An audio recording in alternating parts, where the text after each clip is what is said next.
SSC পরীক্ষা 2026 তোমাদের চট্টগ্রাম বোর্ডের অর্থনীতির এমসিকিউ অংশের সঠিক সমাধান তুলে ধরছি। প্রশ্নের সেট হচ্ছে গ।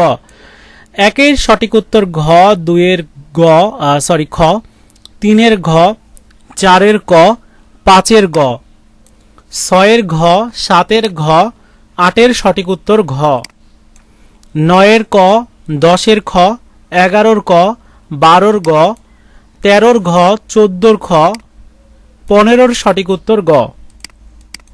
এবার 16 নম্বরের সঠিক উত্তর ঘ, 17-র গ, 18-র ক, 19-এর গ, 20-এর গ খ, 21-এর গ, 22-এর সঠিক উত্তর খ। এরপর 23-এর উত্তরটা হচ্ছে গ, 24-এর ঘ, 25-এর ক, 26-এর ঘ, 27-এর গ, 28-এর খ, 29-এর ক এবং 30-এর সঠিক উত্তর ঘ। মিলিয়ে দেখো কয়টা হলো, কমেন্টস করে জানিয়ে দিও।